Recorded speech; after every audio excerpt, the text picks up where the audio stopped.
sex. It's part of our lives, part of our societies ever since we were born. Some generations obviously had a much more preserved and pure exposure to sex, while others were simply thrown into it, sometimes causing good, but also harm.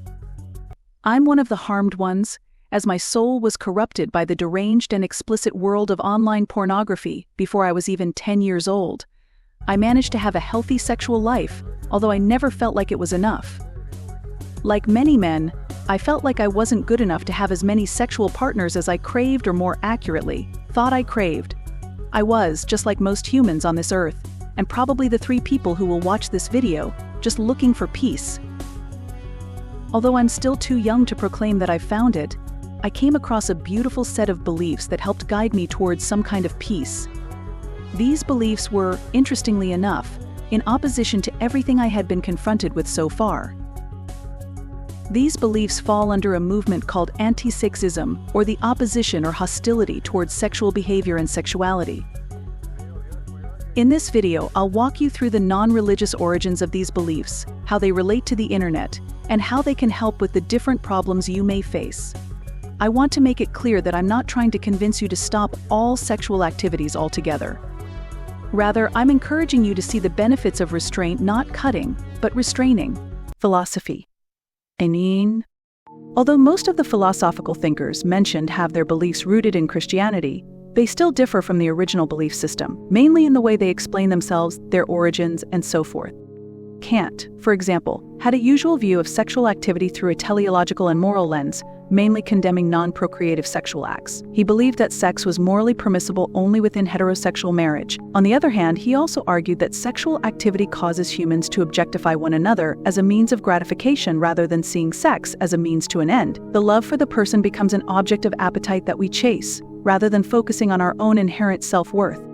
This chase, and the mistake of losing focus on our own self-worth, can lead to suffering, which aligns with the views of Schopenhauer.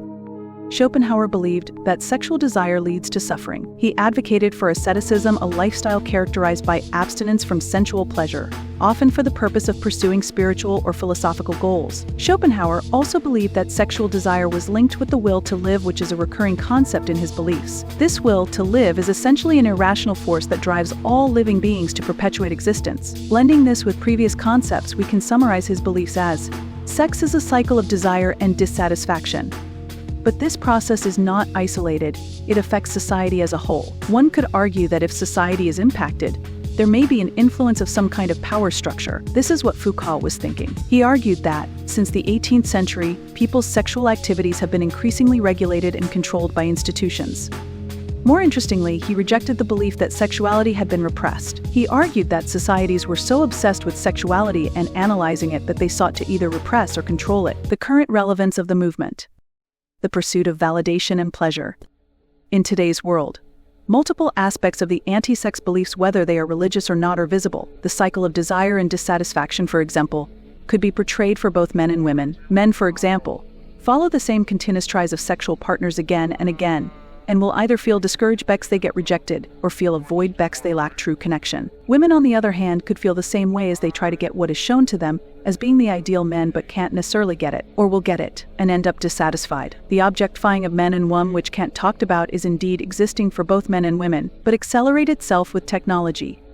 For men, this chasing of sexual partners is malsy propagated by a definition of success which defines that if you are a successful man, you should have X number of potential sexual partners. These beliefs then get blended in our society.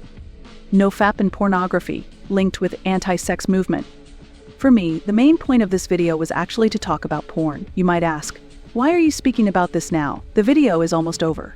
Well, the reason is that I actually have little to no things to say, as the link between the anti-sex movement and porn is actually pretty obvious. The belief of Michel Foucault, which was that societies were so obsessed with sexuality and analyzing it that they wanted to repress or control it, is actually reversed in our time.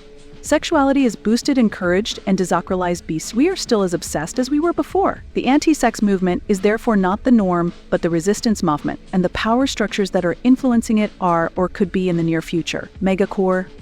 Talking about the resistance of this, I had to talk about the NoFap movement. First of, because I was at a certain point in my life a part of it, and second of, because everybody is familiar with it. This resistance movement is mostly good in the idea but wrong with its actual impact, in my opinion, because Lots of young men, yes men.